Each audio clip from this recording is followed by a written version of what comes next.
माधव, जरा इन खाली बर्तनों की तरफ भी अपनी नजर डालिए। आखिर कब तक हम सिर्फ उम्मीदों के सहारे जिंदा रहेंगे? पूरे गांव में हमारी ही ऐसी बदकिस्मत चौखट है जहां महीने के 15 दिन चूल्हा सिर्फ राख उगलने के लिए जलता है। पड़ोस की स्त्रियां नए कपड़ों और गहनों की बातें करती हैं और मैं यहाँ सिर्फ 2 वक्त की रोटी के लिए तरसती रहती हूँ।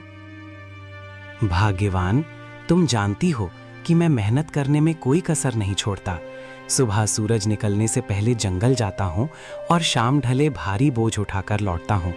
लकड़ी काटना ही मेरा पुरखों का हुनर है और इसी से हमारा गुजारा चलता है। वक्त बुरा है, मैं मानता हूँ, पर मेहनत का फल कभी ना कभी तो मिलता ही है।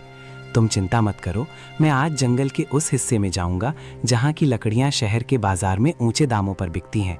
बस तुम थोड़ा धैर्य रखो, भगवान सब ठीक कर देगा। धैर्य?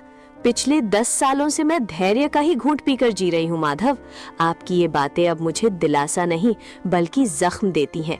लकड़ी काटने के अलावा भी दुनिया में बहुत से काम हैं। आप किसी जमींदार के यहाँ मजदूर क्यों नहीं बन जाते, या फिर शहर जाकर कोई ढंग की नौकरी क्यों नहीं ढूंढते? लकड़ी काटकर आप सिर्फ अपना कंधा तोड़ रहे हैं, गरीबी नहीं। मैं अब इस भूख को बर्दाश्त नहीं कर सकती। मुझे बस इतना चाहिए कि कम से कम हम दोनों रात को चैन की नींद सो सके, बिना इस डर के कि कल सुबह क्या खाएंगे। ठीक है भाग्यवान, अगर तुम्हें लगता है कि मेरी मेहनत काफी नहीं है तो मैं आज से ही दूसरे काम की तलाश शुरू कर दूंगा। मैं लकड़ियां काटने के साथ साथ गांव के जमींदार से भी बात करूंगा कि क्या उनके पास मेरे लिए कोई और काम है। मैं नहीं चाहता कि तुम्हारी आंखों में कभी भी दुखों के बादल छाएं। मैं वादा करता हूं कि मैं हार नहीं मानूंगा। बस आज का दिन किसी तरह काट लो। शाम को जब मैं लौटूंगा तो शायद कोई अच्छी खबर लेकर आऊं। अब मुस्कुरा दो, तुम्हारी मुस्कान ही मेरी असली पूंजी है। तभी अचानक दरवाजे पर हल्की सी दस्तक हुई। केशव उठा और बाहर गया। दरवाजे पर एक बूढ़ा साधु खड़ा था। चेहरा शांत, आंखें तेजस्वी, लेकिन शरीर बेहद कमजोर। बेटा, क्या इस प्यासे राही को थोड़ा सा शीतल जल मिल सकता है?